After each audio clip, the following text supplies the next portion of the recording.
Good morning, everybody, and welcome to PSG of Mercer County, and of course, happy Aloha Friday. And so for those of you visiting us for the first time, yes, I do know I'm wearing a Hawaiian shirt. Yes, it's 35 degrees outside. I don't care yet. It's Aloha Friday, and I do always wear my Aloha shirt on Friday. I did find an Aloha hoodie, which I did not wear today, but I've worn before, so if it's below freezing, maybe I'll wear that. And in addition to being Aloha Friday, today, happy birthday to Mickey Mouse. Mickey Mouse is 94 years old. And I mean, it's probably been about 10 years since I've been to Disney, and he looked good at 84. But Mickey Mouse got his film start on November 18th, 1928. And some of you may have seen the cartoon, the animated movie Steamboat Willie. So that was Mickey Mouse's first appearance. So today, Mickey Mouse is 94 years old. Happy birthday, Mickey, one of my favorite actors. PSG of Mercer County is a group that is here for you, anybody that is in any kind of career transition. It doesn't matter why you're in a career transition. Could be that your company has made some sort of decision for themselves, or maybe you made a decision for yourself as well, where you are taking your own career in your own hands. Maybe you've stepped away from career for personal needs, and now you're coming back in. We are here to provide you, and our group is here to provide you with the resources you need to help you be more efficient and more effective in your own job search. So among those things that we do have resources, a lot of resources. We do have our LinkedIn group. So for those of you visiting us for the first time, if you have not yet joined our LinkedIn group, please do so. Our group is called PSG of Mercer County. Of course, we're here in Mercer County, New Jersey. So just look for us at LinkedIn. We have over 1,700 members right now in our LinkedIn group. They are all people that have been to at least one of our meetings. So you'll find when you press the join button or join group button, you'll be put in pending status. And the reason why what we're doing is we're going to look you up on our attendance rolls to make sure that you were indeed here. We're trying to keep out people that are just trying to join our group or any group as a name collector or a list collector. We're trying to keep the ne'er-do-wells out of the group, but people more who are serious about helping and participating with job search. And so that's why, so if you join later and it's a day or two before we check and admit you, please be a little patient. In addition to our LinkedIn group, we do have our website. It is psgofmercercounty.org, psgofmercercounty.org.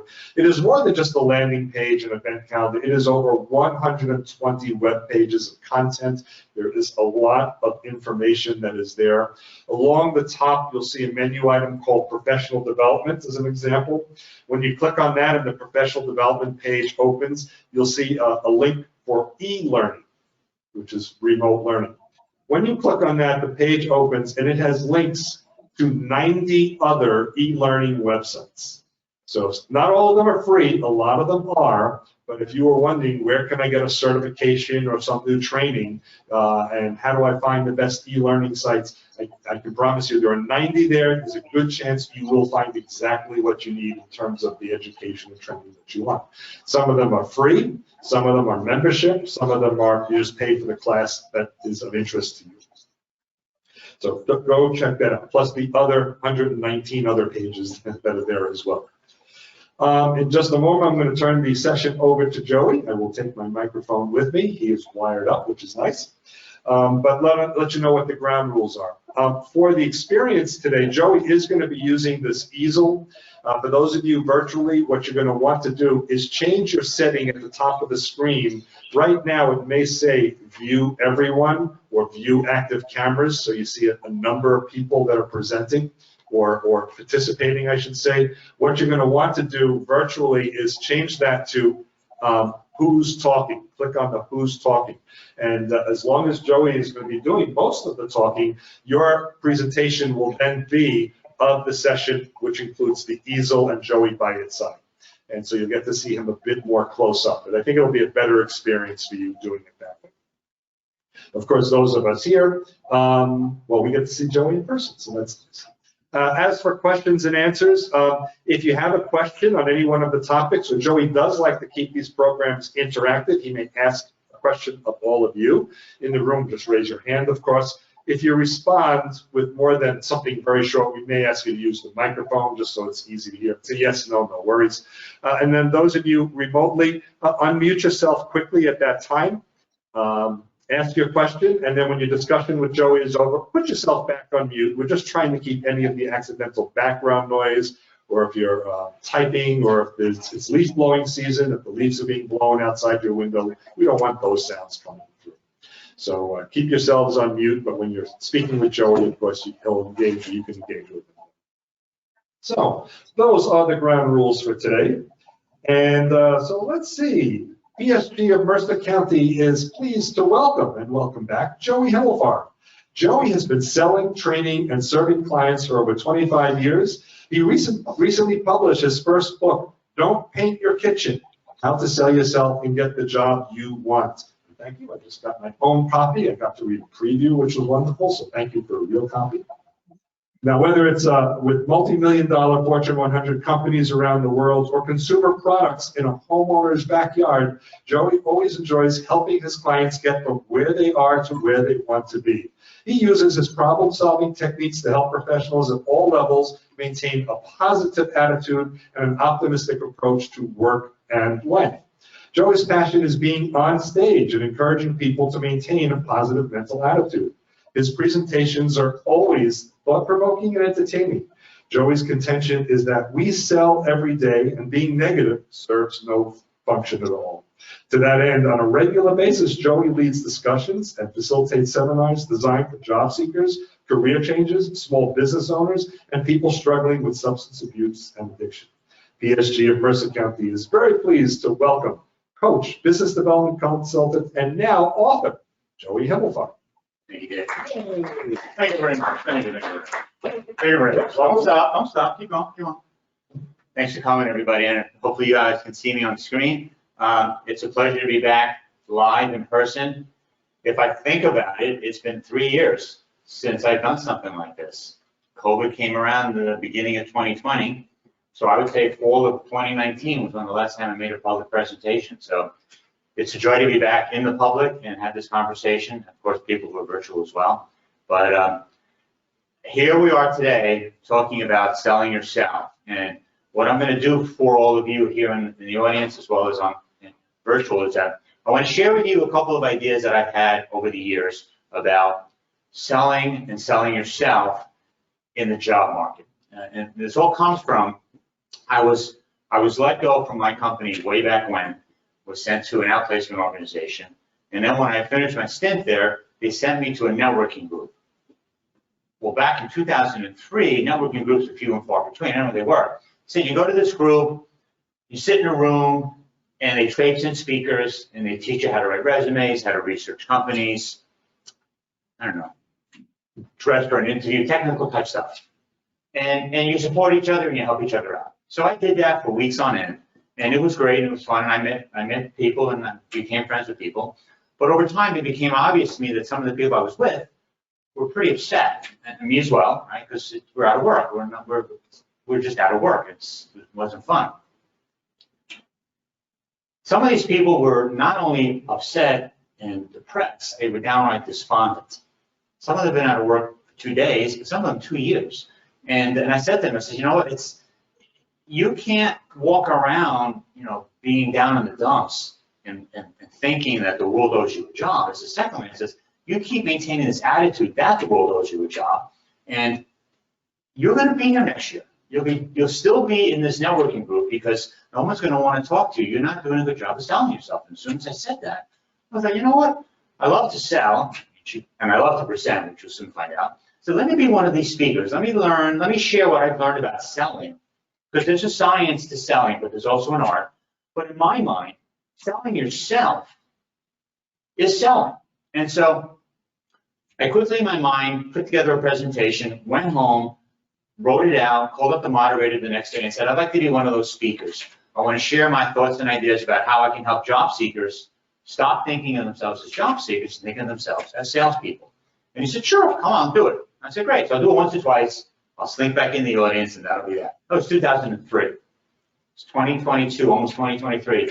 It's practically the same presentation. Some of the anecdotes are different, some of them topical, but it's the same concepts. And that's what I want to share with you today, is that I would like for you to try to stop thinking of yourself as job seekers for the moment and think of yourself as salespeople. So let me ask you guys in the room here, how many of you have sold before? How many have experienced selling? One. So, one, maybe two, okay? How many of you have been on a job interview? All right, so in my mind, right, if you've been on a job interview, you've sold. Maybe you didn't get the job, maybe you did, but the fact of the matter is we sell every day. I don't care who you are, or what you do, what your stature in life is. And I want to prove to you, at least for the next 2 minutes, how that works. So I wrote here on the easel, I started a sentence saying selling is ... How would you describe what selling is in a couple of words or phrases? Yes? Having a product or service. Okay, having a product. And getting that product or service into the hands or minds of the people that need that product. And who are these people? Customers, clients, right? Customers. So having products and services for customers. Okay?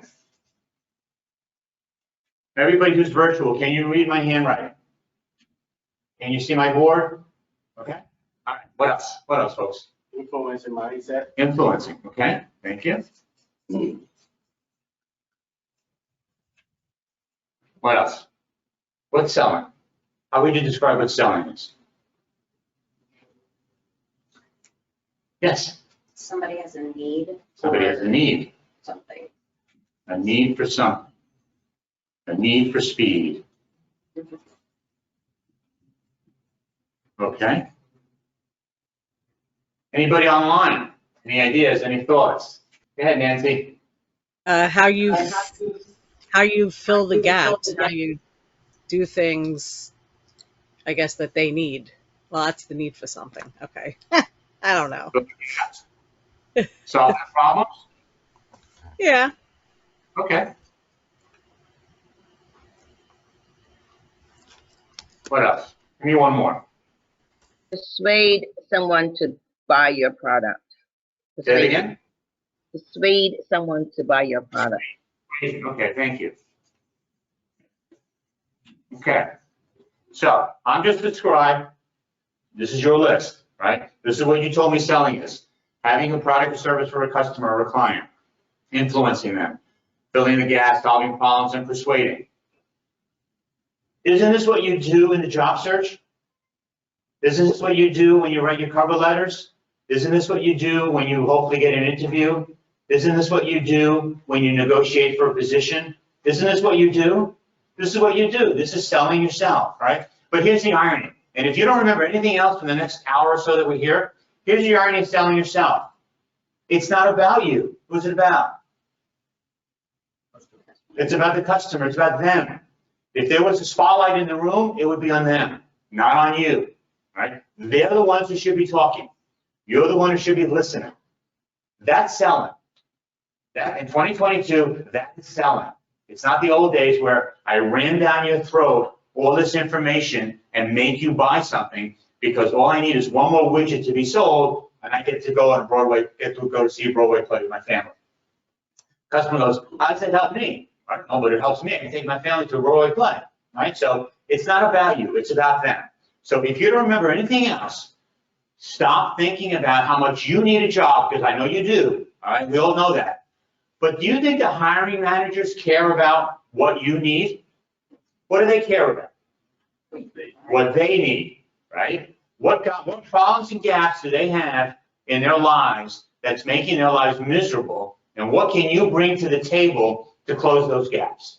That's what they're looking for, right? That's the objective of selling yourself in the job market. And I hope, if you can flip the switch in your brain and in your body and in your soul and start thinking of yourself as somebody who solves problems as a solution provider, okay, as opposed to, nobody here in this room who's watching online, as opposed to being somebody who grovels for a job. I know nobody here does that, right? But you know people that do. You've read about people that grovel for jobs. They'll continue to grovel. Because the hiring managers don't want grovelers. They want problem solvers. Right? They don't want to hear about the last boss you had and how miserable he or she was. They're not interested. Because if you tell them that, what are they going to be thinking? You're gonna say the same thing about that. Exactly. You'll say the same thing about them. So they don't want to hear about your sob stories. They don't care how many boyfriends you have, how many homes you have, how many bills, how many children, how many cars. They don't care about it unless you robbed a bank, embezzled funds, or shot somebody at the other company. They don't care. What can you do for me tomorrow that you did somewhere else yesterday? That's your job. That's what you have to do. Does that make sense? Is that crazy? Right? So some people get that, some people don't. And for the next hour or so, hopefully, if you're not into that, I'll bring you up and we'll feel the love, as they say. Okay? Oh, is that for me? Thank you so much. Appreciate it. Okay, so let's move on. Does everybody agree with this? This makes sense, right? You're no longer job seekers, you're salespeople. Okay? So now that we've agreed that you're salespeople, now let's figure out what we can do to make you an ideal salesperson. Because we want to make you ideal. So let's do this. So you're the ideal salesperson. How would you describe the ideal salesperson? Give me one or two adjectives. Friendly.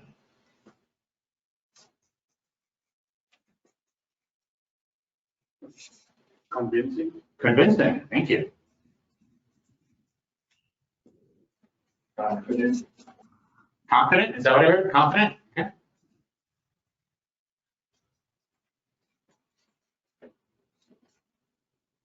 Presence.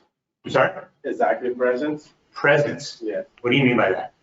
Well, one of the things that I struggle with is that people say to me that you don't exhibit executive presence enough when you interview. You don't present yourself. I'm just Executive presence. Oh, executive presence. Yeah. Okay. What do you? So what does that mean? Executive presence. I guess your way of How you present yourself? the way you present yourself and the way you answer the question and how Okay. confident you are. I'm gonna say presence. Yeah. PRE presence. PRES. Yeah. And I think it's PE, ENC. Right. Yeah. Okay. Okay. Sorry about that. Not the block. Senior moment. I'm allowed. Okay. Presence. Thank you. Not sure if you knew, but the Scrabble dictionary added 500 words, so you're gonna have to learn 500. I got homework. Thanks, Dave. Appreciate it. All right. What else? Ideal sales. Describe. Yes, Mark. Appearance. Appearance. Thank you. How about out in virtual land? Anybody there? Anybody? Hello, are you there? Hello. Anybody there? I'd say for me, transparency, or they're transparent. What does that mean, Nancy? I don't like if I feel people are lying to me, so I like when they're being mostly truthful. So you want honesty.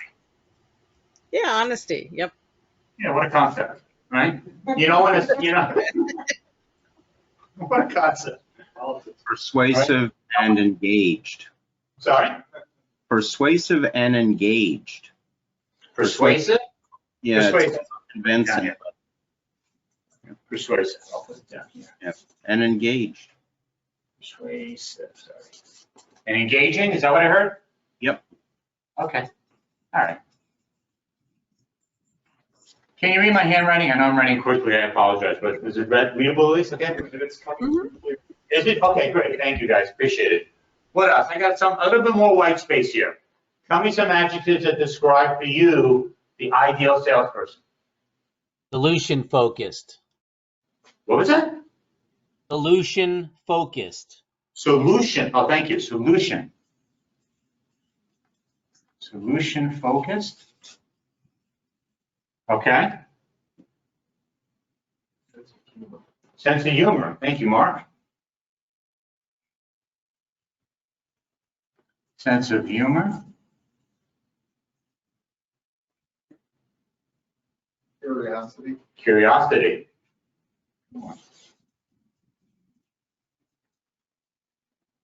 Two more. Let's fill up the page. Knowledgeable about the product or whatever you're selling. Okay, knowledgeable. Mhm. Thank you. And one more. The ideal salesperson. How would you describe the ideal salesperson? Good listener. A good listener. What'd you say? Good. A good listener? Little humor.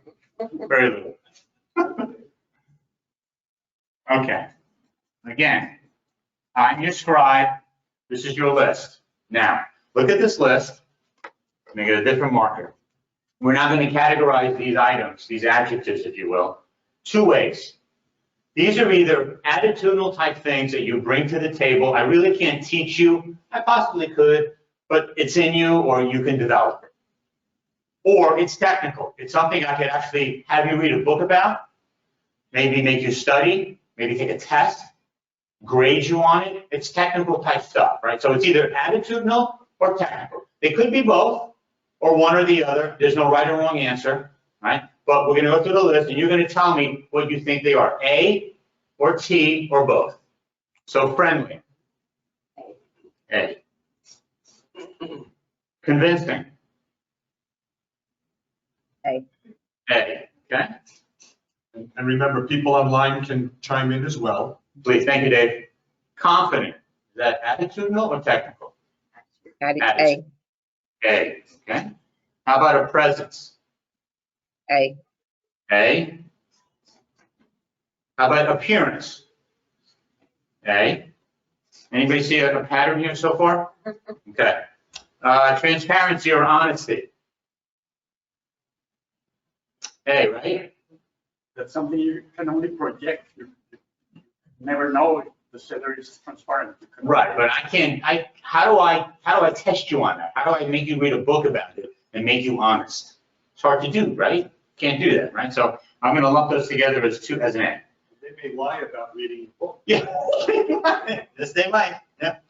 Okay, persuasive, A or T? A. A. Okay. A. How about engaging? A. A. Okay, you're on a roll. Solution focused? Both. A. A, T, you said both? Do both, okay. Both. A, all right, okay. A, T, all right.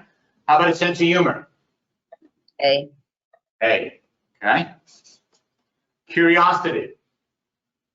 A. A. This is the ideal salesperson. Knowledgeable about their products and services? Both. Both, okay. Both. A, both, A okay. and both. And how about a good listener? A. Right, okay, so, again, I'm not clairvoyant, but, yes, sir, I'm going to be the usual pain that I am. welcome. But One second. Here's my disclaimer. I'm from New York. I have very thick skin. I've heard it all. I've been called every name in the book. Okay. I'm from Philadelphia. So Same difference. We have a tendency of being transparent and honest. Okay. I haven't read your book. You have not. I have not. Okay. But my guess is a lot of the A's are described in your book. You would think, right? You would think. You would think. I would hope so. So for it to be exclusively A, since it's in your book, Mhm. then I can read about it and I can improve on that. Yes, you can. So that would make them T or both. It's possible. Yep. Mhm. Or you could also read about it and not do anything about it. Right? Or you could have the empathy or the curiosity to see, what does this guy have to say? Right? So these things, although they're attitudinal, you're right, you could learn all these things, that's correct. But you can't be tested on them. It's hard to test somebody on friendliness. I mean, how do you do that, right? On a written page, that's what I mean. You know, that's what I'm getting at, right? Okay. I can teach you how to add 2 + 2 and see how would you come up with, right? It's 4 or it's not, right? Depending on what company you work for, right? But for the most part, these attitudinal type traits you bring to the table. Would you agree? Okay. So if this is your list, not mine, right? Again, I'm just a scribe, okay? The ideal salesperson in your minds, up on the screen, okay, is that the hiring manager or the customer, the client, as far as the ideal salesperson is concerned, they don't care what they know. They don't care what the salesperson knows. What do they care about? They want to know that the salesperson cares, right? So in other words, let me rephrase that. I don't want to belittle all the degrees you have and all the training you've taken. You have 5 PhDs, you've taken 36 classes in Microsoft, you can configure a router underwater, upside down, your hands tied behind your back, blindfolded. God bless you. If you're a putz, or you're not a nice person, or you don't demonstrate this stuff, you're not welcome.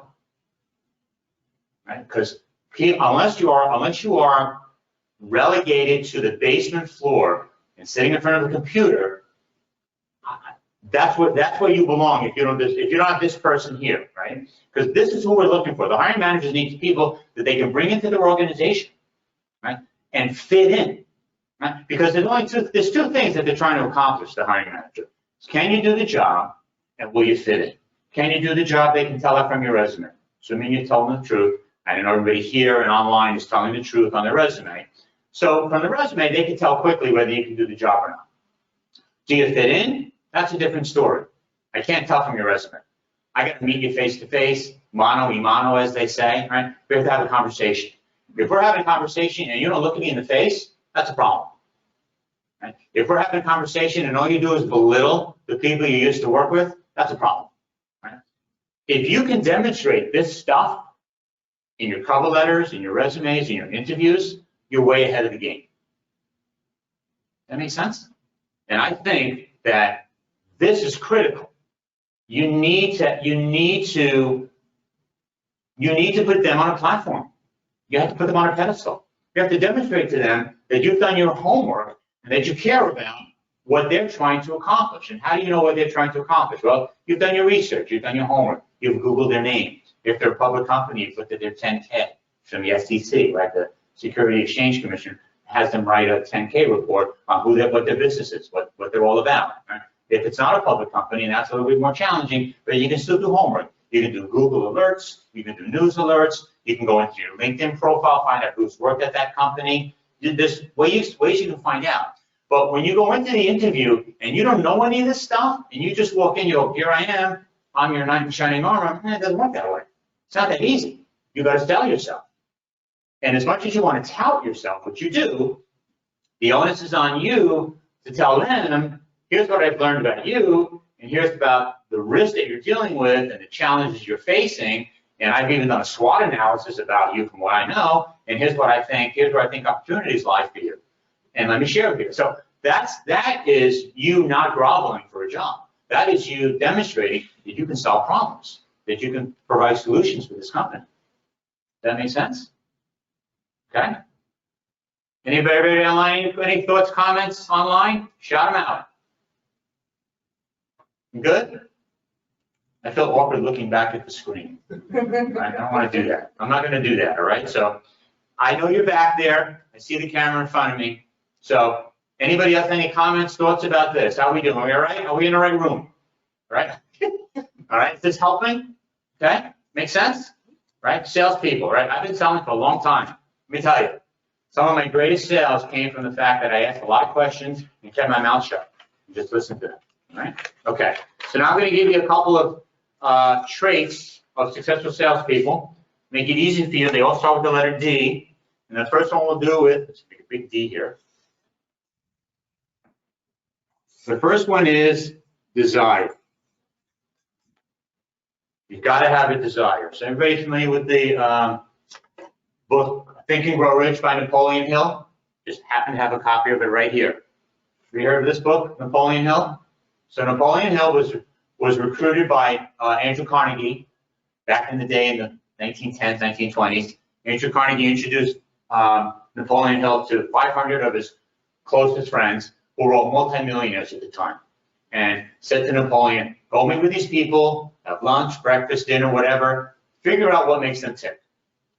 And he wrote this book, Think and Grow Rich. The first thing that's common across all these individuals, all these multimillionaires, all these successful people like Henry Ford, Thomas Edison, Woodrow Wilson, John Wanamaker. You've heard of these people, right? Okay. The one thing that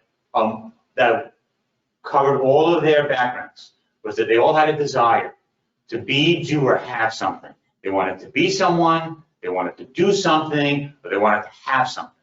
They had a desire, right? They knew where they were going.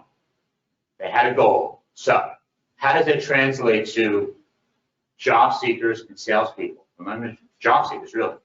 What is your goal in this process? What are you trying to accomplish?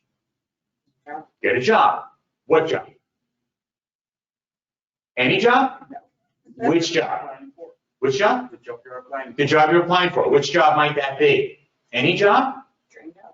Dream job. Thank you. What's your name? Allie. Allie. Thank you, Allie. Hit the nail on the head. You want your dream job. Because there's plenty of, believe me, there's plenty. I know what the newspapers say, from what I heard, because I don't read them, this is what people tell me. There are jobs out there, right? Maybe. Maybe not the job you want, but there are jobs out there. Right? So you could work at Wendy's or Applebee's, I know they're hiring, or ShopRite, I know they're hiring. But that's not the job you want. That's not the dream job, right, Allie? You want the dream job. And so the way you translate the desire of all those millionaires to your search for working for your dream job is you need to be crystal clear on what you want. So when somebody says, so what are you looking for? You say, I'm looking for a job.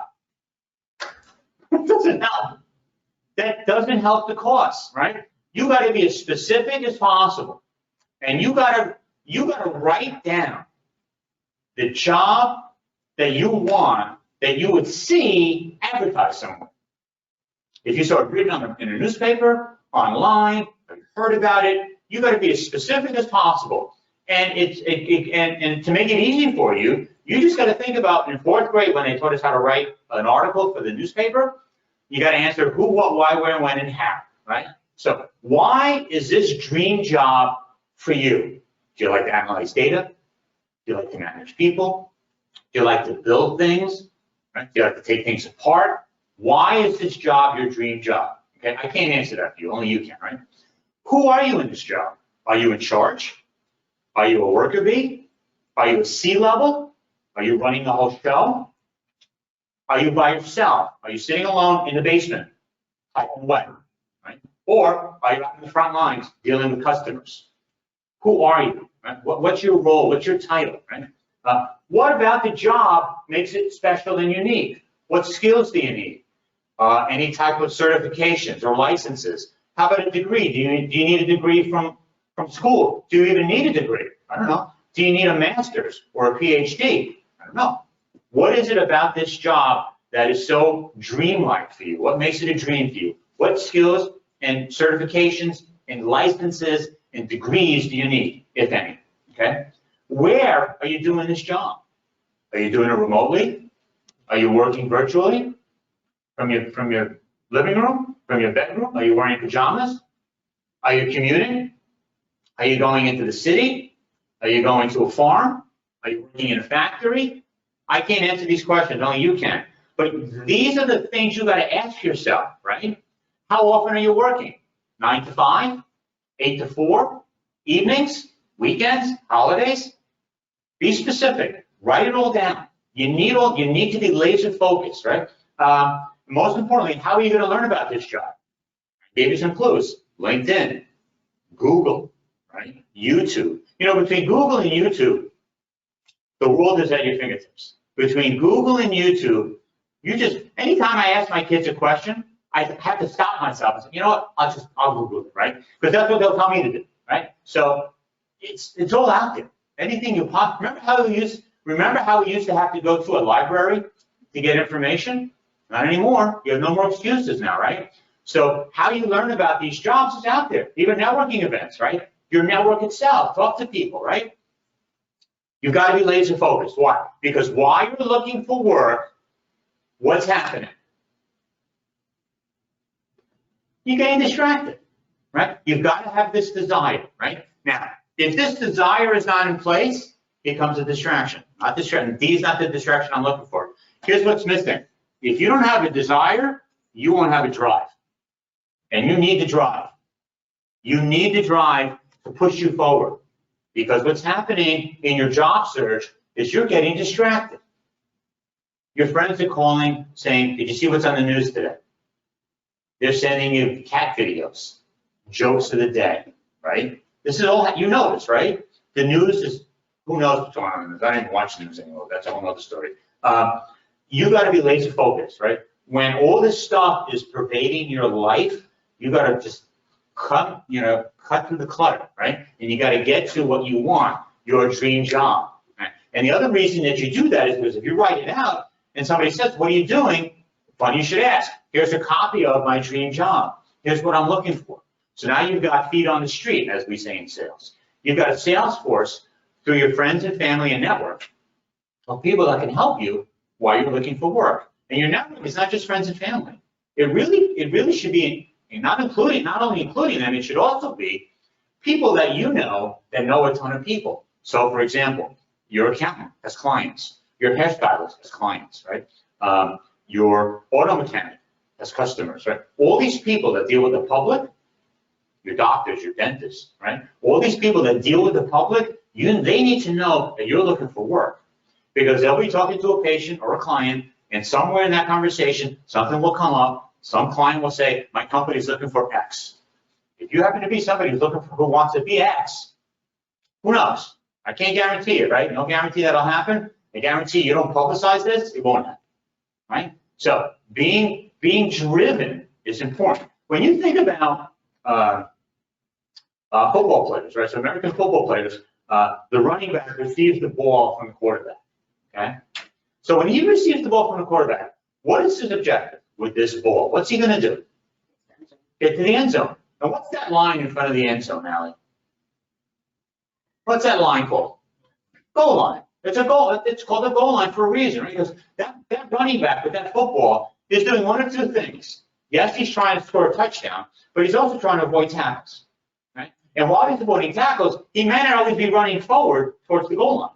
He may be running sideways. Sometimes he may be running backwards, right? Sometimes there are people in front of him who are his own players, right? Sometimes if it snowed, people are throwing snowballs at him, right? Depending on which sideline he's near, he'll hear his fans cheering him on, or he'll hear the opposing fans yelling at him, telling him his shoelaces are untied, right? So he's constantly being distracted, right? But his goal is to get to the goal line. Why? Because back in spring, back in training camp, back in July, one of the first things that coaches told these players was that what? What did he tell the players in training camp? I'll give you a hint. We're here for a reason. What's that reason? To win what? Super Bowl. The Super Bowl, right. Not to go to the Super Bowl. Because just because you go to the Super Bowl doesn't mean you win it, right? Nobody knows who comes in second unless the Giants beat the Patriots, right? But other than that, right? Other than that, nobody remembers, right? So we're not going to the Super Bowl. We're going to win the Super Bowl. So when he plants that seed in his players in July, every play they practice, every drill they run, and every meal they eat is dedicated towards winning the Super Bowl and lifting the Vince Lombardi trophy. That's why they do it. That's their drive, and their drive is a result of the desire to win the Super Bowl. Make sense? Same thing with sales. Same thing with looking for work, right? Unless you know what you want to be when you grow up, I say that facetiously, right? Because I still don't know what I want to be, but unless you know what you want to do, this won't happen. If this is in place, okay, now we're getting somewhere. But you got to have desire, right? You got to know where you're going, right? What did Yogi say, Yogi Berra? You don't know where you're going, how will you know when you get there? Right? George Harrison, famous Beatle, you've heard of him, right? Wrote a song, Any Road. Look it up online. It's on YouTube. Any Road. If you don't know where you're going, any road will get you there. Well, I would argue, I would suggest as job seekers, you don't have the time, let alone the money, or want to expend the effort to take any road to get to the job you want. You want to be laser focused, right? You want to get there as quickly as you possibly can. That make sense? So far, so good? Folks online, you with us still? Everybody good? Everybody with us, Dave? I'm not even turning around. Pretend they're not there. Yes, we're here. We're here. Everybody here? We good? Yeah. Couple of smiles, good. All right. Let me know if they make faces behind my back, Dave, all right? No. Okay. All right. Third D. This is important. I'm your friend. Even though I'm from New York, I could be sharp-tongued and I could be in your face, but I'm your friend. You got to know this, right? When it comes to being a successful salesperson / job seeker, you need to be disciplined. You need to be disciplined. What's discipline? How would you describe discipline? Control. Anybody else? What's discipline? Anybody have children? Organized. doing what you have to do, even though you know you don't want to do it. You'd rather do something else. So let's assume for argument's sake, you all agree with what we've talked about so far, and I've got you gung-ho and you're psyched and you're ready. So you're gonna leave from here, you're gonna go home, you're gonna sit in your kitchen, and you're gonna open your laptop, you're gonna start researching companies, maybe crafting cover letters, fixing up your resume, typing away, you take a break, you look up and you look at the room around you in the kitchen, ironically enough, you're in the kitchen, and you go, you know what, I think I'll take a break. Don't take a break. Don't take a break. If you want to take a break, walk around the neighborhood, right? But you want to paint your kitchen, because that would be fun. There's no rejection involved and there's no pain. There's no work involved other than me getting a paintbrush and a can of paint and painting my kitchen. I don't want to look for work. It's boring. It's painful. There's potential that I'll get rejected. I don't like it. I'd rather paint my kitchen. And so, unfortunately, you decide to go paint your kitchen. And I say unfortunately because while you're painting your kitchen, what's your competition doing, right? They're looking for work. In fact, they're looking for probably your job, and they may be getting it, maybe, who knows? But anyway, you decide to paint your kitchen because what's the deal? How much damage could I do to my job search by painting my kitchen? Well, here's the damage that you do, if I may. It only takes you a day to paint the kitchen. Maybe you have to move the fridge out, take some of the appliances, the cabinets, put down a drop cloth, get a ladder, some materials, and you paint your kitchen. Takes a day, maybe two. Your competition's looking for work while you're painting your kitchen. All right, no big deal. She said, Joey, one to 2 days. Okay, fine. You get up the next morning, you're in your brightly painted kitchen, you open up your laptop, you start typing away, you're doing everything you're supposed to do, you take a break, you look up, your kitchen looks beautiful. Like, this is great, good for me. And you continue typing away. And you take another break and you look outside the kitchen into the dining room, which is a little bit drabber, that's a word, than the kitchen. And you go, don't tell Joey I'm going to paint my dining room.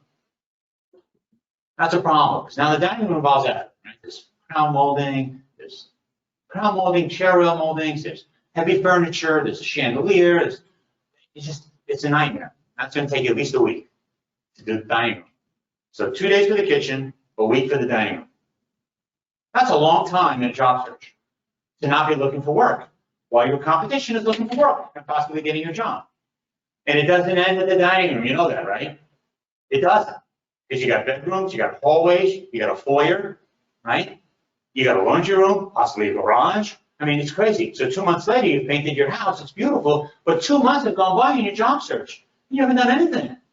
And your competition's looking for work and they're getting your job. Here's what I suggest. Get hired, hire a painter who can probably do it better than you, quicker than you, and pay them. They could use the money too, right? You got to be disciplined. You got to stay focused. You stay focused by having that desire that creates that drive that hopefully instills a discipline. This is tough. I'm not saying it's easy. It's tough, but you got to be on your toes. You got to stick your nose to the grindstone and just get it done, right? You got to take those distractions and just keep them away. I know it's a lot easier said than done. Any thoughts, questions? Anybody from the virtual world? How are we doing? Did I lose anybody? Yes, Bill. But it's not 24/7.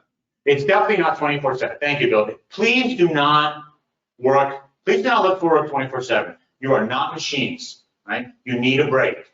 It's okay to take a break. That's okay. In my book, I talk about that. I have a whole list of items and suggestions for taking a break. Let me ask you this while we're sitting here. How would you take a break while you're looking for work? What would you do? Maybe I missed something I should have added to my list. What would you do while you're looking for work? Yeah, what's your name? Mike. Mike, what would you do, Mike, if you needed to take a break? Go for a run. Go for a run. Okay, great. How long a run?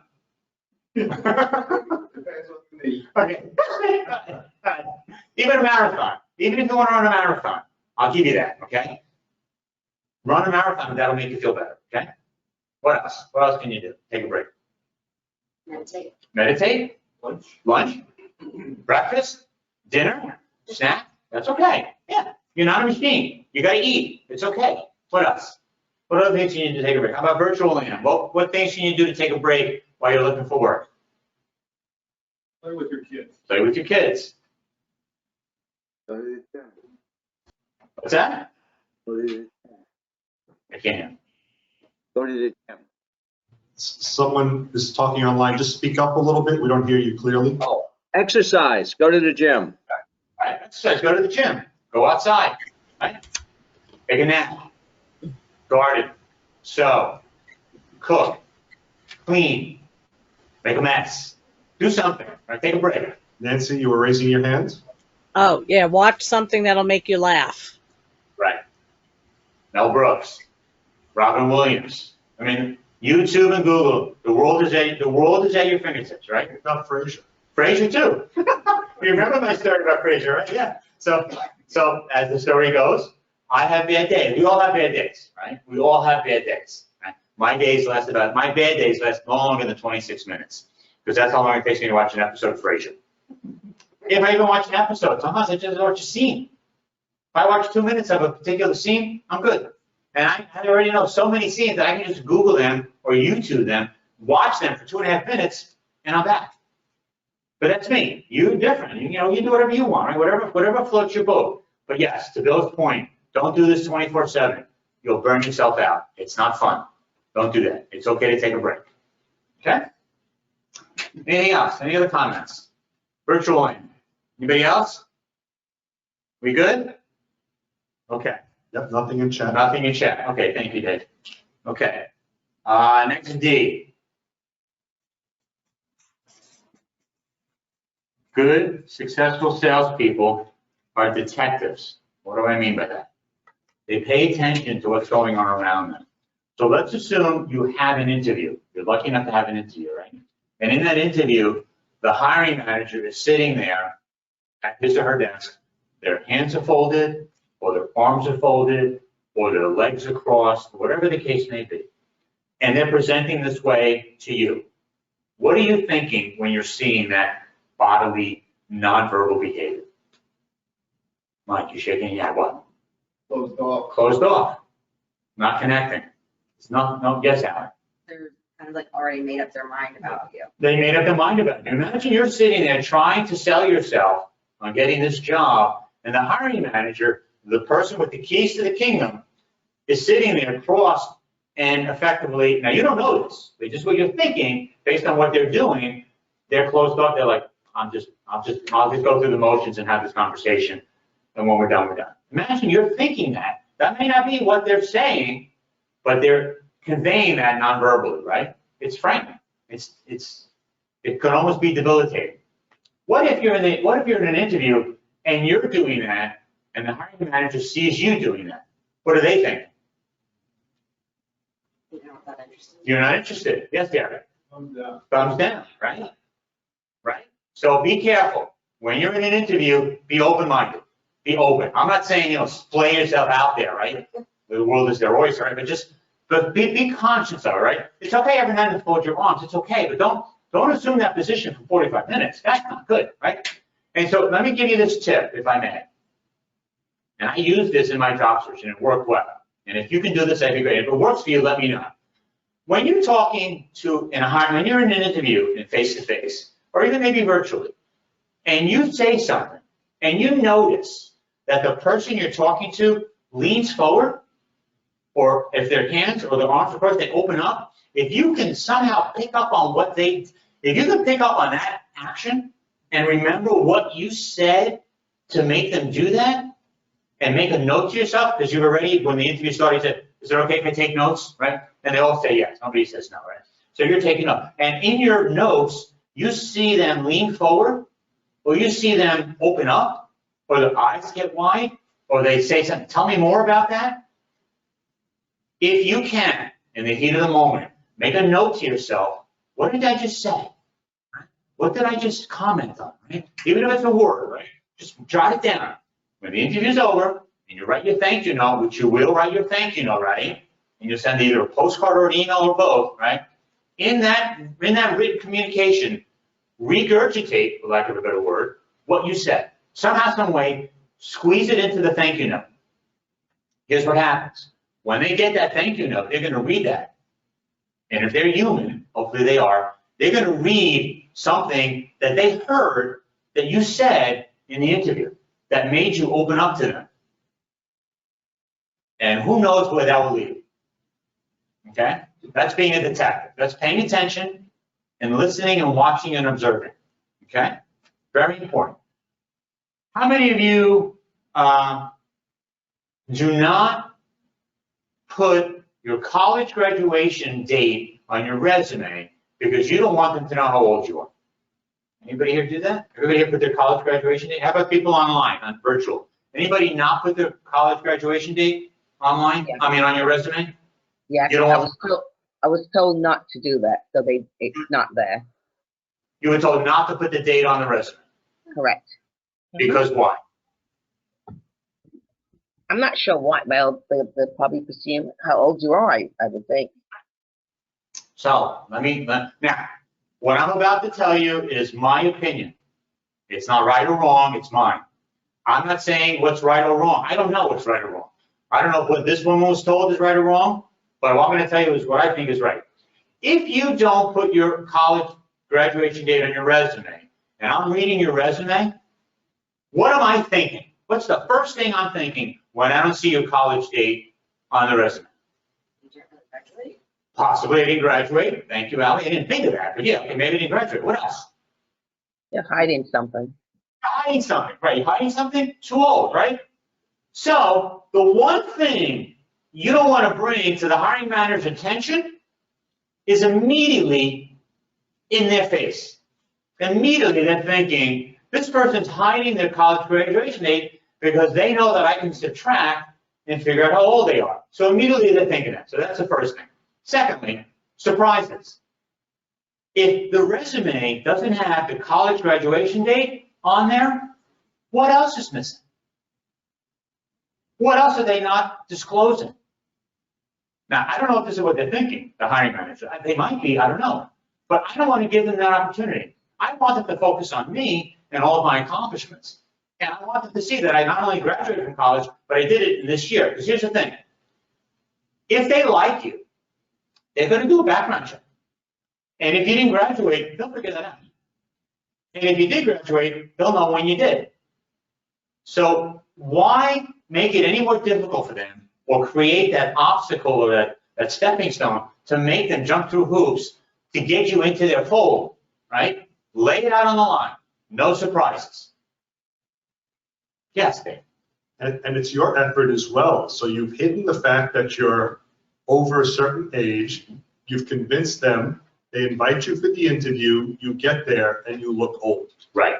So now you went through a lot of effort and you know you're just not going to get it. So, yeah. Yeah, it's just. So I agree. Your opinion is similar to my opinion. To put the date on, right? Yeah. Yeah, I mean, that's not, again, I don't know what's right or wrong. I'm comfortable doing that. And here's the thing, in terms of being comfortable, you've got to go with your gut. If your gut tells you not to put it on the resume, then don't do it. Right? If you're going to do it because I told you to, and it doesn't work out, you're going to yell at me. I can't take the pressure. Please don't do that, right? Take responsibility. You're not 3 years old anymore, right? Take responsibility. If you don't want to put your college graduation date on your resume, and you're okay with that, I'm okay with that. I'm okay with that. That might work. That might work to your benefit. Maybe, I don't know. Who knows? But that's my opinion. I think putting it on eliminates all the surprise, eliminates that surprise, and it doesn't put your age first and foremost in their mind. You're just, it's like a bee to honey. It's like you're just drawing them to the fact that there's no date there. Like it's blatantly obvious that your college graduation date is not there. Yes, Bill. That's it ties right back to the characteristics of a good salesperson. In what respect? Transparency. Thank you. I didn't tell you to say that, right? No. Okay. I'll collect later. Yeah, so Bill, can you speak a little louder? What did you say? I'm sorry? I'll collect my. You're good. So we're Bill. Okay. All right, good. So we're going to bring you a mic so everybody can hear. Okay, you want the question or what I? What you said, said. It ties back to your characteristics on the list of sales, of what a good salesperson is. Yeah. And that, it ties back to transparency. Right. And I like the way you put it. You're not setting up an obstacle. Correct. Because as soon as somebody figures out that, oh, he's older than he said, that raises a question, well, what else? Right. So, Exactly, right? Okay, thank you, Bill. Thank you, Dave. Thank you, Nora. Appreciate that. Okay, so speaking of detective, let me ask you this. Speaking of trying to fool the hiring managers, let me ask you this, folks. Let me do it. I'm gonna do the next page.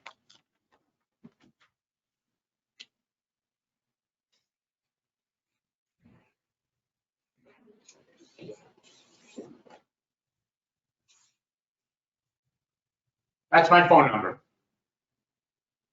How many of you on your resume write your phone number, not like this, but like this?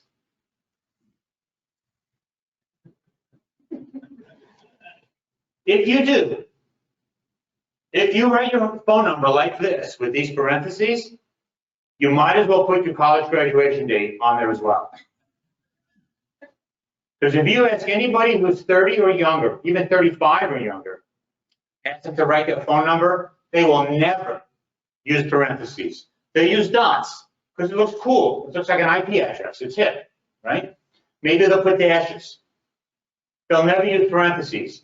If your resume has your telephone number with parentheses, then you know what a Walkman is. You probably had one. You used a fax machine that had a thermal paper, remember? They used to come out of the machine and fall on the floor, and you had to bend down and pick it up and unroll it, right? You remember that stuff. Cassette tapes. Who remembers the phone number when you would put 2 letters? That's right. Remember that? Exactly, right? So you don't want to do stuff like that. So if you do this, you might as well tell them how old you are. I think email address too. Email address. How many of you have an AOL address? Don't raise your hand. I don't want to know.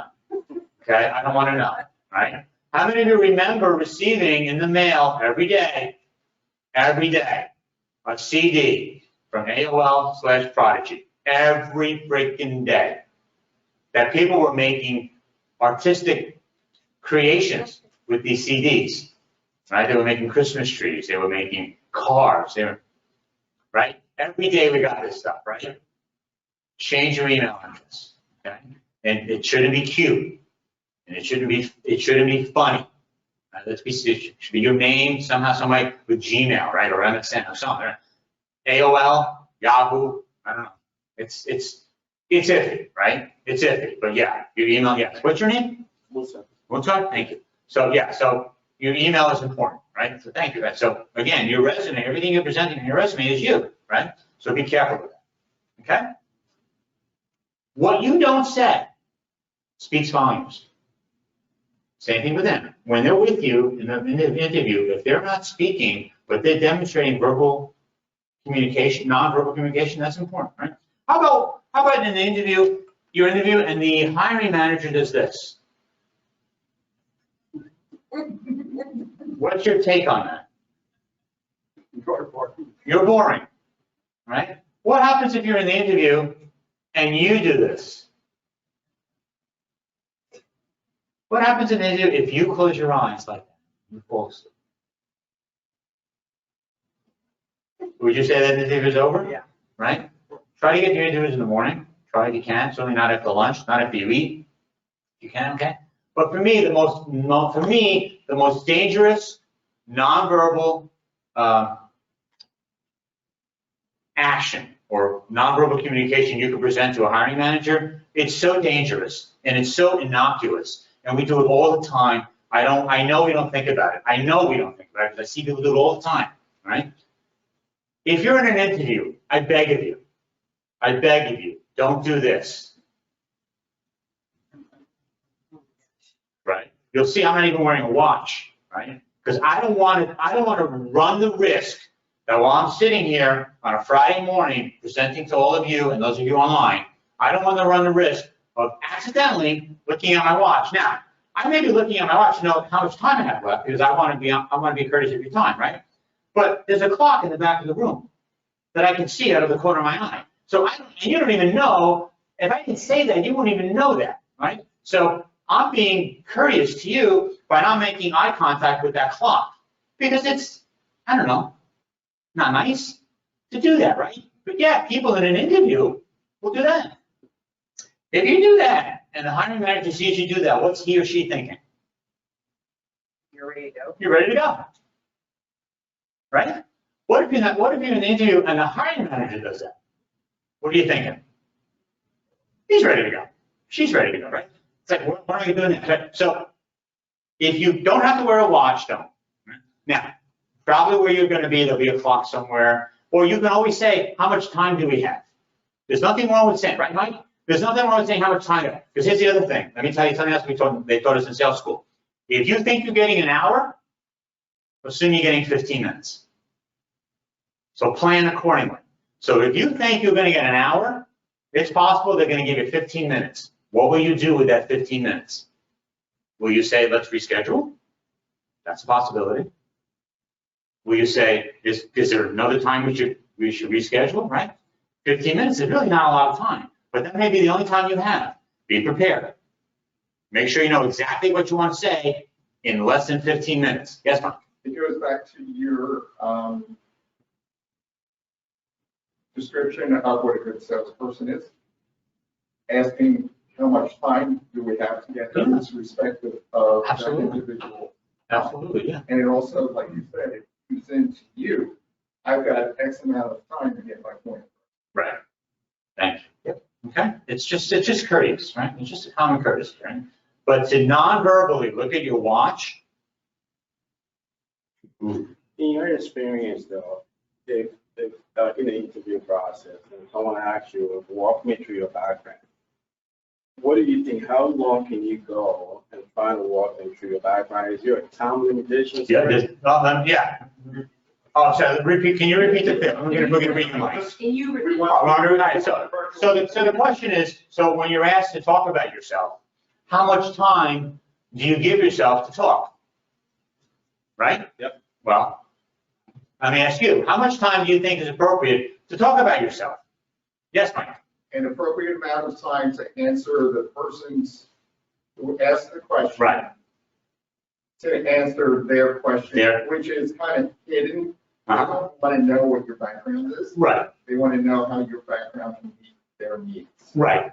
So to that point, if you can think about the fact that everything you present to the hiring managers, whether it's written or oral, whatever you present to them, imagine in their mind, once you finish saying what you're saying, or they're reading what they're reading, they're saying to themselves, so what?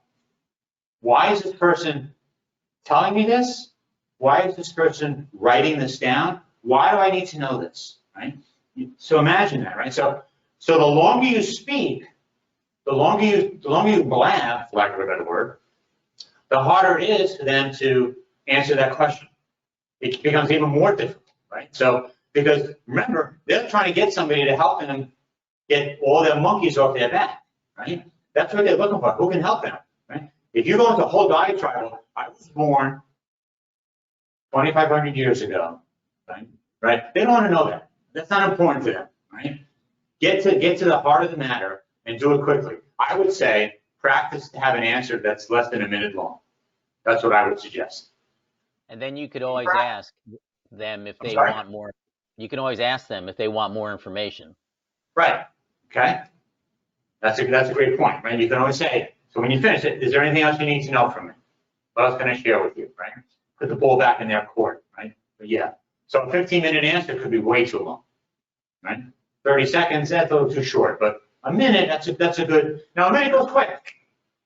Goes quick. And you figure that out by practicing, right? Do your role playing way before you get to the interview, right?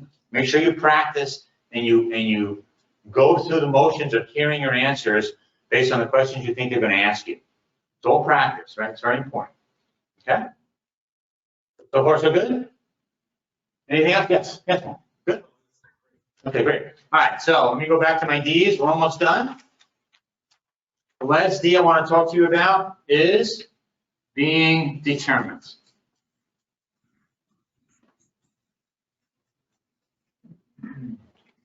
You have got to be driven and determined to do this.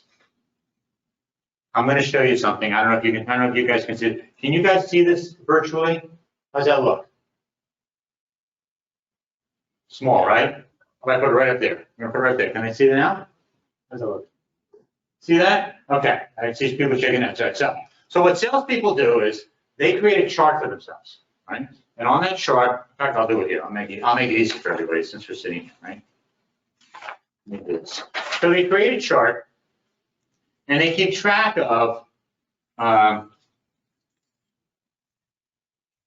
the job search is, how the activity of sales is going, right? And they're trying to reach a goal of whatever, sell so many widgets, earn so much money, whatever the case may be. But they're striving for the bottom right-hand corner of this chart, if you will, right? That's what they're striving for. And they know they're going to get rejected because that's the nature of sales. And as they get rejected, they're going to put X's in this chart. And every time they get rejected, they put an X. Right? And then they put another X when they get rejected. Right? And they keep collecting these X's, and they keep collecting those until they get to the yes. Now, what's a rejection? We're not interested. Thanks for calling. We'll call you, don't call us. It's an actual response.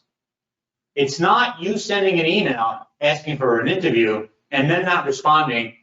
You can't put an X in there. They didn't respond. You got to get a response. Why do you got to get a response from them? Why do you need a response from a hiring manager while you're looking for work? Because you need some kind of like definitive. You need to know what's going on, right? You need to know. And if you don't know, what are you going to do about it? Find out. Got to find out, right? You got to find out from them. So when you send in your letter asking for an interview and 2 weeks go by, you don't hear from them, what do? That's getting more difficult. It's getting more difficult, but do you reach out to them again? Follow up, right? Because here's the thing. And then follow up if you are asked to upload your application somewhere. Maybe. They don't even give you a number, name. You're just a number, right? So here's the thing. So in selling, we know this. Remember, there's a science to selling. We know that in selling, you have to touch your customer 7 to 10 times. 7 to 10 times before they even respond to you, sometimes. So, is it any wonder, as a job seeker, when you send a letter out asking for an interview and you don't get a response back, is it any wonder that nothing happens? You got to do something else. Make a phone call. Send a postcard. Right? Send a letter via FedEx. Whatever the case may be, you got to touch your their hiring managers 7 to 10 times. You got to collect these no's. You got to get rejected. That's just the way it is. You got to collect the no's, because unless you collect the no's, you're not going to get to the yes. Does that make sense? So in today's job market, do you think it's appropriate? Do you think it makes sense to get about maybe 8 no's before you get to a yes? You think so? More, right? More. But I got to add more chart here, right? at what point though do you determine maybe if they have to say, listen, I've been having interview, I'm getting rejected very constantly. At what point do I change the tactic and say, hey, listen, maybe I'm doing something wrong. Do I need help? So the question is, at what point, after all these rejections from the same company, right? Not the same company. But other company, I'm just getting rejected. I'm getting rejected. I'm getting rejected. Like, how much longer am I getting rejected, right? That's the question, right? How much longer do you keep going? What do you do? What's going on? Take a break. Let's try to regroup.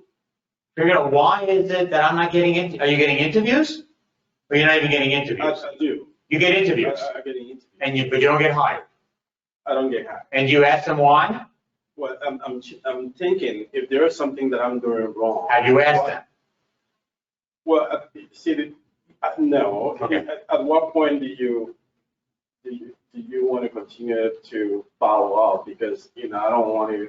So like it's desperation. Okay, so how often do you follow up? At what point do you say enough is enough, right? And it depends on the job. If it's a job that you want, I say don't give up. That's what I say. I could be wrong, right? But if it's I'm not sure, if it's like, this is not working, then okay, well, if you go, time for something else. And that's okay too. Because here's the challenge. If you're trying to pursue a job that is not coming your way, and you put all your eggs in one basket, while you're doing that, all these other potential opportunities could be brewing for you, but you're not paying attention because you're focused on that one job that you definitely want, but it's not coming. It may be time to cut your losses and say, you know what, it's not going to happen. I need to pay attention to what else is going on around. I can't answer specifically how to do that for you. It's your gut. If it makes sense to you to continue plugging along, then do it. But if it's not, then don't. Right? You got to be careful, right? But you have got to. You can't take no for an answer. Right? They got to tell you we're not interested. If they tell you that, okay. Now here's the thing, for what it's worth. Even the companies that tell you they're not interested, or they tell you we hired somebody else. Okay, I've heard this happen. So this is the truth, right? So a company hires you, okay, even though you've been interviewing, and you really wanted the job, but you didn't get it because you got it. Okay, so now you don't know what to do because you're all upset and you're bothered. But I'll go look somewhere else. But you really wanted that job. 4 weeks go by, he's miserable, and he leaves. If you haven't stayed in touch, you may have lost an opportunity to fill in when he's left. Maybe, possibly, I don't know, right? Because the job that he took, the interview that he had was at 11 o'clock in the morning where there was no traffic. Once he started working and he'd be in the office at 8 o'clock, that's a whole other story. Now it takes him an hour and a half to get to work. After 4 weeks, his wife and his kids are like, we don't see you anymore. It's like, I can't do this. And he leaves and he quits. You really needed the job. You live around the corner. Had you stayed in touch, you may have been able to slip in. So even though you get rejected, it's okay to politely persist. Politely persist. Don't be a scoundrel. Don't be a hound dog. Right? Don't stalk anybody. But if you really want the job, go for it. Is it realistic to get feedback if you get No. no? Is it realistic to get feedback if you get no? No, it's not realistic. But if I don't ask, I'll never know. If I ask, then they can tell me we can't tell you. I'll say, okay, I asked. Or they'll say, glad you asked. Here's what we found. Here's what we saw. Your presence isn't great. You fell asleep in the interview. Did you even remember? Did you notice? I'm just saying, right? They may tell you that. Or they may not, because they don't want to get sued. Who knows, right? But if you don't ask, here's the thing. I'm not telling you they're going to tell you if you ask. If you don't ask, it ain't going to happen, right? You got to ask. Make sense? Right? So you got to be determined. You got to collect these no's. You got to be diligent. You can't take no for an answer. Collect the no's. Get as many as you can. Yes, Bill. What is the, do you have any advice for dealing with rejection? You know, every time you put an X in the box, some people take it very personally. Yes, they do. So and could you repeat it? Yeah, so the question is, how do you deal with rejection? It depends. It really depends on how I was rejected, when I was rejected, where I was rejected. It really depends on the day, the mood, how I feel. But the overall arc for me, again, this is me. I can't speak for everybody else. Whenever I get rejected, to me, okay, one door closes, another one opens. Right? So here's what we do in sales. Let me see, I'll put it up here. We have an acronym in sales that we use, and you're welcome to use this. This is the only map that we'll see today, I should say. Can you guys see that? Yep, okay. Some will, I'll say it slowly. Some will, some won't. So what? What does the N stand for? Next. 7 billion people on this planet. 7 billion plus people on this planet. Some will talk to us, some will not. So what? Next. Right? If you don't like that, people do this. There's I'll put it up here. SW to the fourth. Some will, some won't. So what? someone's waiting. This is what I was saying before. While you're focused on the one job that you gotta have, because you won't take no, Joey said, don't take no for an answer, right? And you're gung-ho and you're diligent and you're gonna get this job. While that's happening, someone else may be wanting to talk to you. You don't know. It's a risk you take. I've taken that risk too. You don't know. Where do I put my energies? Where do I put my time? Where should I look? It's a challenge, right? But some will, some won't. So what? There's someone else to talk to. Does that help, Bill? Yeah, thank Right? you. There's always someone to talk to. And the other thing is, for what it's worth, the rejection, don't take it personally. It's not personal. Even if it is, pretend it's not. We don't need that pressure. Yes? I mean, listen, I think, what you said makes sense. But when I think about. Wait a minute, make sure everybody heard that. What I said makes sense? What you said makes You told me to repeat what he says, right, Dave? And now the meeting's over. I'm trying to go back to earlier points. When you're looking for a job. Right. Not as a job seeker, as a salesperson. Right? Okay. But here's the challenge for me, right? If after so many rejections, you're having the next interview coming along, how do you alleviate the stress? Yeah.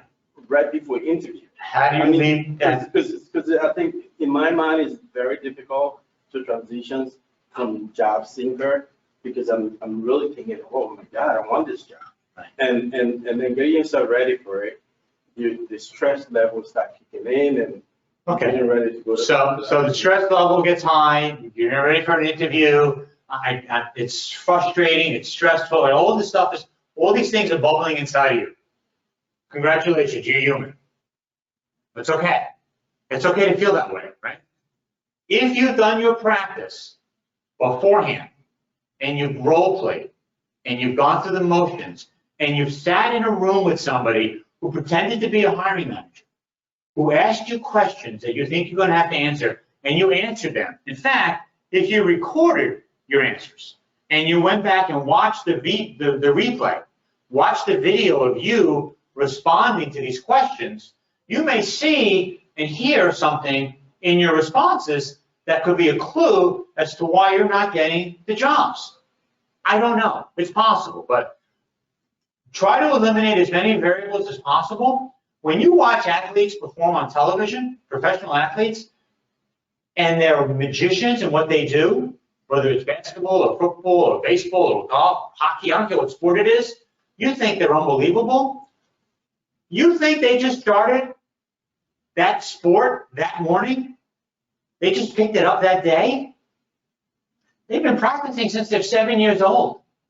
So by the time they're on television and they're turning double plays and they're sinking 20-foot putts or they're draining a 3-foot basket to win a game, that stuff is second nature for them because they've been practicing and practicing and practicing in a non-hostile environment with friendly coaches and colleagues and teammates guiding them along. If you're going to go in an interview winging it, thinking, I got this, okay. God bless you. Yeah, Mike. If there's one thing that I've learned by participating in this organization is when I'm getting rejection after rejection, and I don't know why I'm getting rejection, I either need to find a friend, a cohort, or one of the coaches involved in this group to help me figure out what that reason is. Right. That's exactly right. Mike, you hit the nail on the head, right? So Mike is saying if he runs up against a roadblock, right, too many times, something's up. He's leaving a clue somewhere as to why it's not working. And unfortunately, because he's sitting in the forest, he can't see the trees. But the people who are watching, the coaches can. That's why even the athletes have coaches, right? Because they're in the arena, they're in the middle of the game, they don't see what's going on around them, right? So it's okay to look out and ask for help and assistance. It's okay to do that. But I'm telling you, you've got to practice.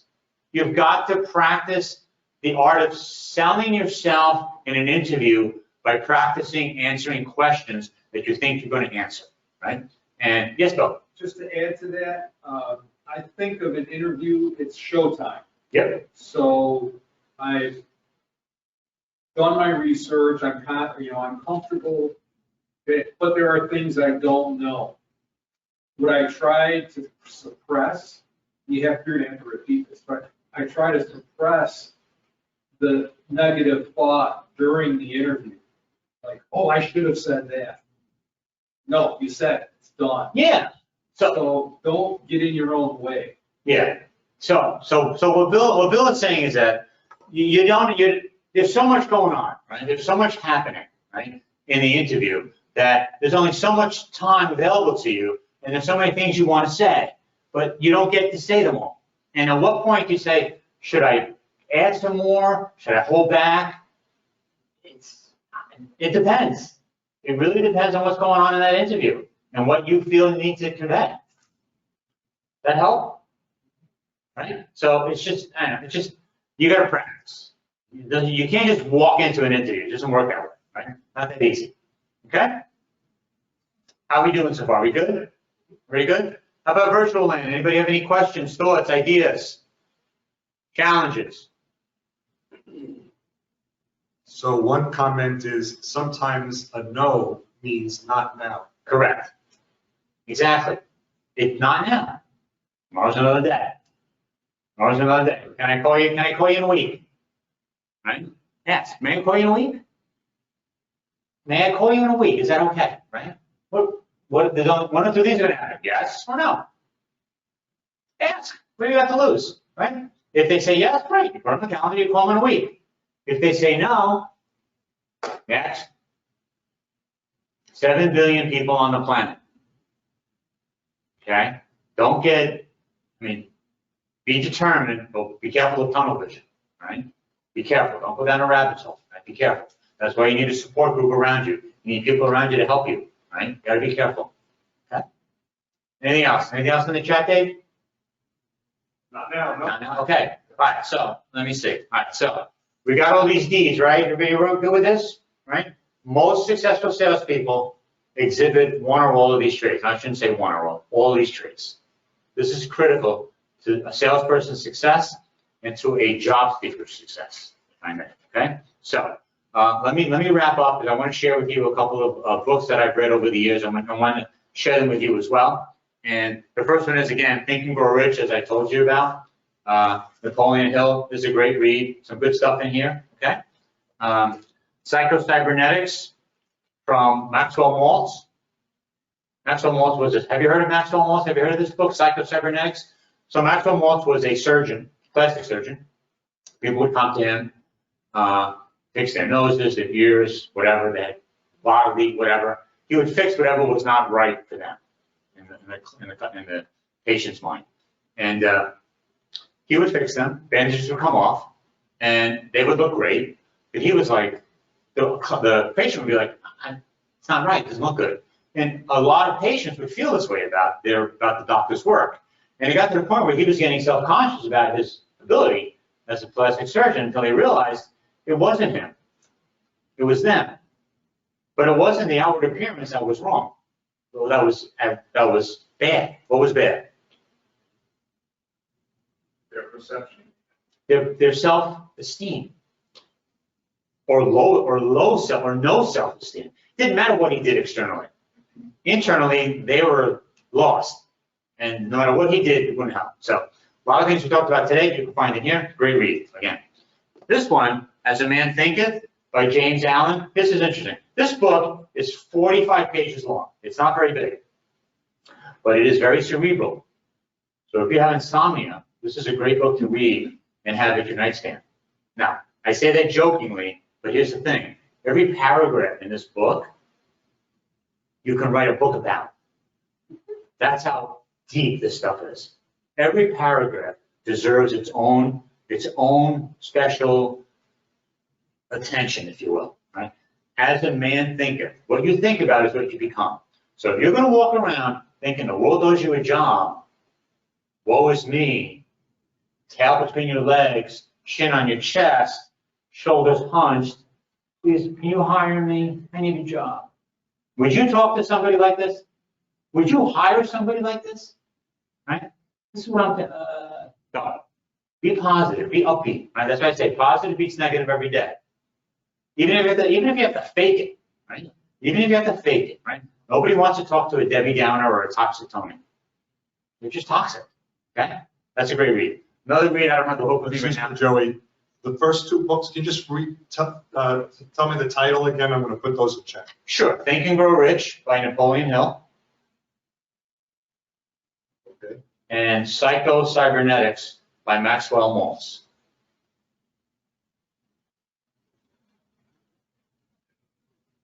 Thank you. They're also listed in the back of my book, oh, by the way. Oh, what a coincidence. Another book I don't have with me right now is Og Mandino's The Greatest Salesman in the World. It's a book about selling, kind of, sort of, but you don't have to be a salesperson to appreciate it and enjoy it. In fact, in my LinkedIn profile, it's the first book I previewed. There you go. And in my review in LinkedIn, I say, if you breathe, you should read this book. It's a great read, the greatest salesperson in the world. But for me, the other thing is, if you Google Dave Packard's 11 Simple Rules, Dave Packard from Hewlett & Packard, he wrote a one-page summary of how to treat people. It's called Dave's 11 Simple Rules. It's public knowledge. You can find it online. Just Google it and print it out. And he talks about being considerate and empathetic towards other individuals. And as a job seeker or as a salesperson, you need to be conscious of some of the things on that list and how you treat your hiring managers, okay? But for me, other than my book, which I'll share soon, but for me, in terms of selling yourself, one of the best books you could read is this one. A Little Engine That Could. You've heard of this, right? Heard of this, right? Everybody in virtual land? Okay. So here's what's great about this book. You all know the story, right? I think I can. Okay. Here's what's great. It's in color. None of these other books are. It's short. None of these others are, right? This will not put you to sleep. It takes 10 minutes to read, if that. 15 if you enjoy the pictures, which are plentiful, right? But the message that's conveyed in this book is universal. And if you can somehow get this message into your brain in your job search, you're way ahead of the game. So when it comes to rejection, yes, I can. Right? When it comes to, I don't know how many times I should reach out to these people, yes, I can. Right? So it's an uphill battle. Hello, right? It's an uphill battle getting this job. You know that, right? So does the little engine, okay? Do you think sitting around in your living room waiting for the phone to ring is going to get you that job? It's not 1950. That's how it used to be. I read about this. It's like a history lesson now, right? They called you. Not anymore. You got to call them. You got to sell yourself, right? Don't be a hound, right? Don't be a stalker, but at least have to know you're available, right? Yes, I can. That make sense? Okay. Finally, so what we talked about today is in my book, Don't Paint Your Kitchen. Okay. I have a couple here if anybody wants. I don't want to buy, right? But or you can buy them online. If you don't want to buy one now, you can buy it online at Amazon.com. And a lot of the stuff we talked about today is in here, but there's other things as well. And here's what's great about now, serendipitously afterwards, months after it's come out, the people that have read it. Remember, for me, the target audience was job seekers. 3 people I had in mind. I thought about 3 people sitting in a room with me as I wrote this book.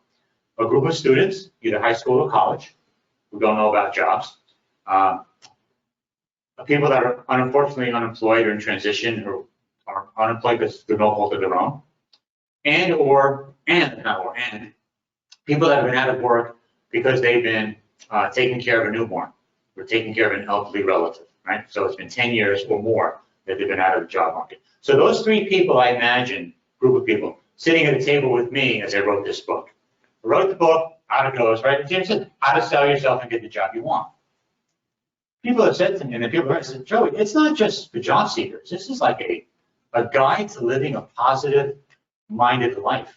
Like anybody could read this. Like, okay, I'll take that. So for me, although we're job seekers here, right, in this audience, it's not just for job seekers. But I haven't figured out how to change that. Maybe the next edition I'll do that. But a lot of stuff we talked about today is in here. And like I said, I only have 3 copies here available if you want to purchase it, or you can buy them online if you want.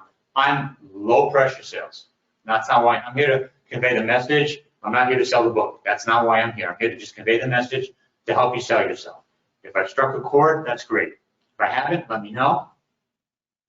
In fact, let me know. Have I not struck a chord? Anybody, virtual land or here in the audience? Is there anything we talked about today that made no sense, or I'm just like, I'm out of my mind? Am I crazy? No, Anybody? all makes sense, actually. All makes sense. Okay. What did you learn in the last hour or so that you didn't know before you walked in here today? What did you pick up? What nuggets?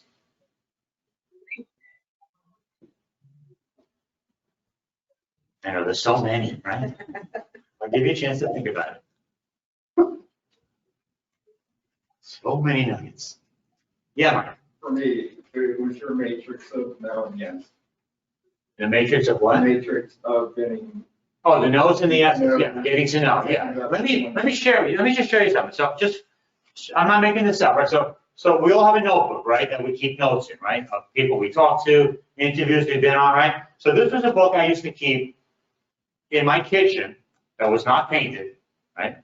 And I had it open, and I had in here a piece of graph paper, okay? And the graph paper, I don't have it in here right now, I must have taken it out, but the graph paper had a check mark on the bottom right-hand corner of the page.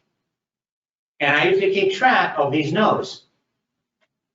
And one job search had like 23 no's, another job search had like 34 no's, but I kept it in the book. And I saw it every morning. And it just motivated me to get through the no's so I could get to the yes, right? So it works for me. Most salespeople do that. It works for them. You got to keep track, because what it does is it gives you a good visual. Are you familiar with the MMA fighter Ronda Rousey? Thank you, Ellie. Ronda Rousey. I remember watching a documentary about her. So she's an MMA fighter. She fought other women. I couldn't do it, but there she was, right? We get a picture. She was on top, but she would practice and she would go through these workout sessions. And what she would, so they tape up their hands, right? They don't wear gloves. They just tape up their hands. And so what she would do is, after every training session, she would rip off the tape, roll it up, and write the number of the training session that she just completed and throw it in a basket.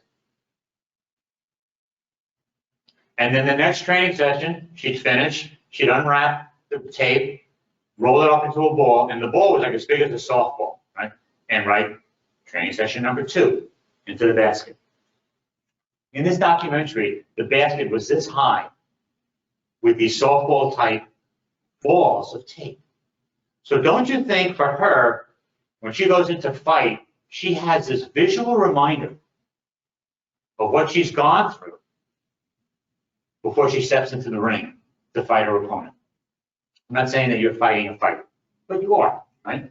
You're fighting a fight. You know that, right? It's a fight. So for her, her visual motivation came from seeing this. I'm telling you, this bucket was huge, huge, hundreds of these balls of tape that demonstrated to her they were a sign of, or a historical representation of, what she'd gone through for this fight.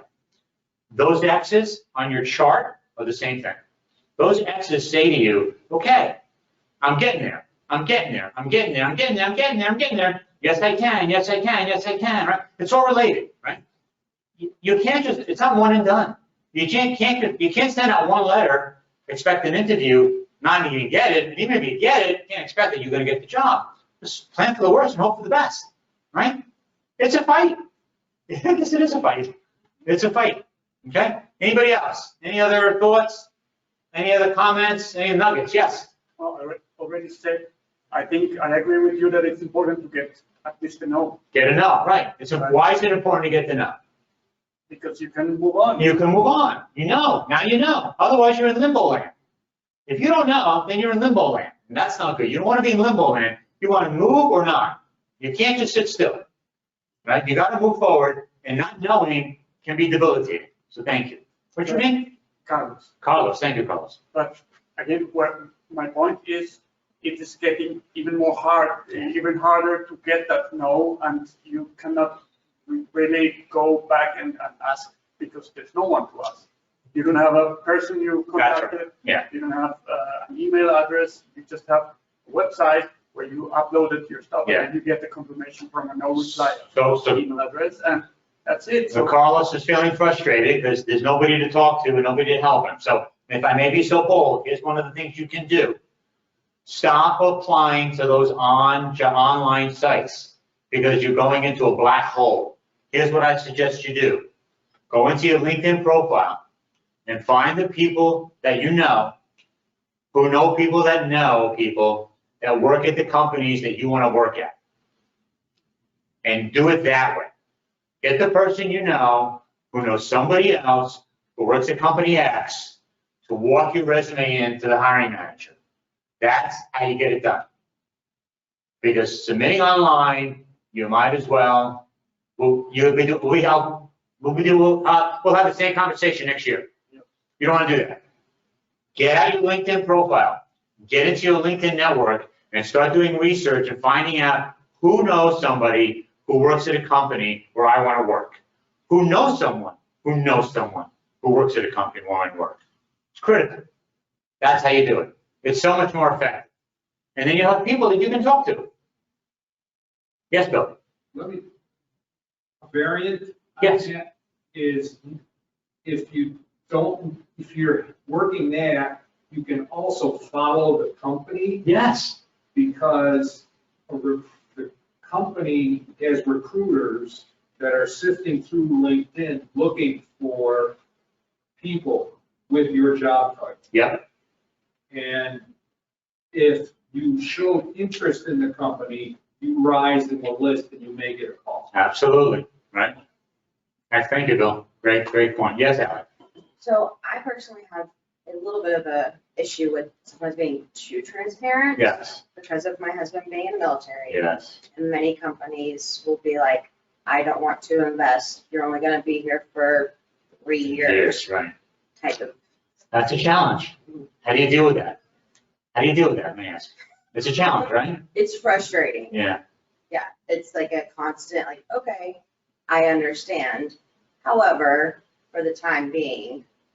Sounds like you're an ideal candidate for a remote position. Like you could work from anywhere, whatever. Yeah. So maybe that's something you should think about, right? Is start focusing on who can I work for that will accept a remote candidate who can work from anywhere, right? I'm just throwing that out there. I don't know, because it's 2023. Yeah. You don't have to have an office, right? You don't have to have a meeting room, right? So food for thought. Anything else? Anybody else? Can I throw something in? Bill, yes, throw away. She could also consider, how do I solve the problem? You know, you have a problem today, and are you looking to solve that problem forever and ever, amen? Or do you need to get that problem solved? So in the next 6 months, I'll commit to be here. Another approach. Okay. Yeah. I mean, is that too much transparency though? Why would you want to declare, your husband is in the military? To me, it's like telling someone, this is my age, I'm politically affiliated to this organization, or, I don't think this is something that you want to communicate. I mean, maybe So here's my opinion. My opinion is go for it, because she may meet somebody who else has somebody in the military who can relate to what she's dealing with, who can say, come on board. I know you're leaving in 3 years. That's okay. In fact, I look forward to people who are in the military because I know they're disciplined, and I know they're going to get the job done, and I know they feel bad that they're leaving in 3 years. I could be wrong. Aaron. No, it is true, because Right. like, I always go in, I'm like, hey, this is the situation. Right. I understand, Yeah. but I also really want to work for you. Yeah, absolutely. Yeah, Dave. Would you feel appreciative if the company said, we like your background, we're only going to hire you for 3 years and fire you? So you're not obligated, Yeah. you're not obligated to provide that. If they're asked, you can decide if you want to answer that or not. Right. So you have to decide how much transparency you want to offer. I think the important thing is to be honest, Right, but you don't have to tell them everything. okay, Go with your gut. Yeah. Go with your gut. Okay? thank you. All right, before I get the hook, thank you all for coming. We appreciate your time. Good luck to you all. Thank you. I feel like one of those old stage people bringing the microphone. Should I shut this off? Yeah, please do, especially if you're gonna go to the restroom. Yeah. If I may just, Yeah, because of the camera, yeah. Let me get out of here. Yeah, so I want to stay in the view of the camera for the, oops, there it is. Stay in the view of the camera for the benefit of the folks at home. So, good. Joey, thank you very much. I made a couple of notes just to make my own observations. And one thing I appreciated, it was your opinion. You gave us your opinion on some things. And that's really what becomes very important because Joey and I think we have a lot of similar opinions when it comes to job search, but the hiring manager that you're in front of may have a different opinion. And just be aware that it's not right, it's not wrong, but it's a slightly different perspective.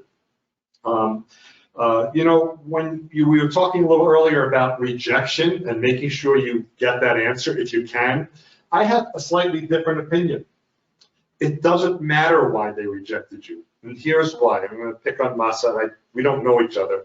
If you spoke to somebody and they said, Masa, we like what you had to say, but we think you're a little old. Now, they're not going to tell you that because you'll sue them right away.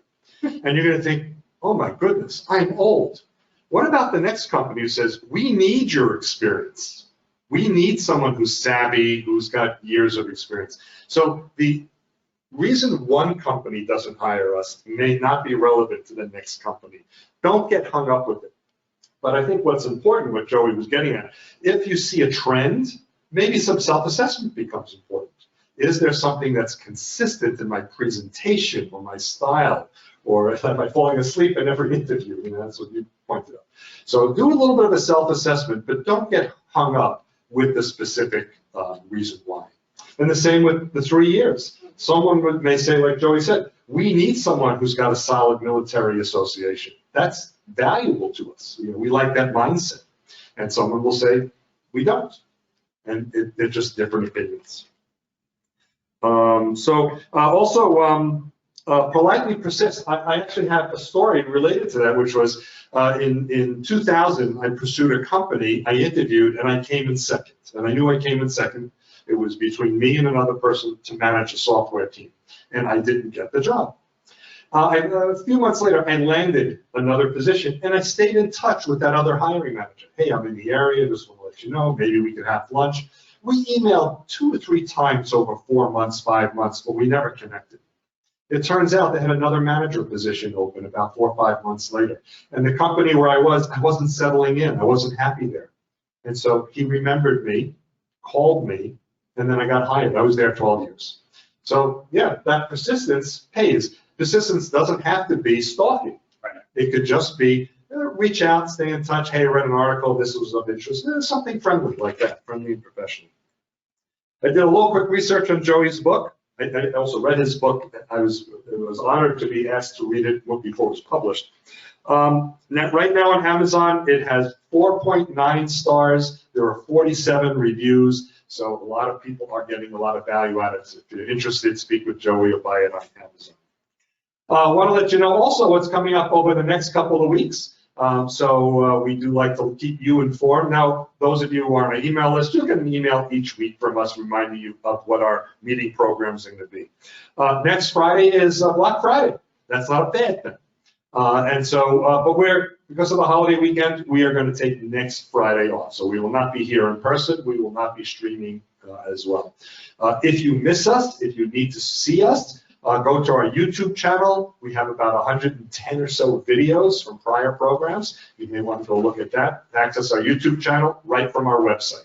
On the right side of the website is a YouTube link. So next week we won't be here. The following week, December 2nd, I am so glad Mike Palestina and Maggie Pajian are going to be back here. We haven't seen them since before COVID.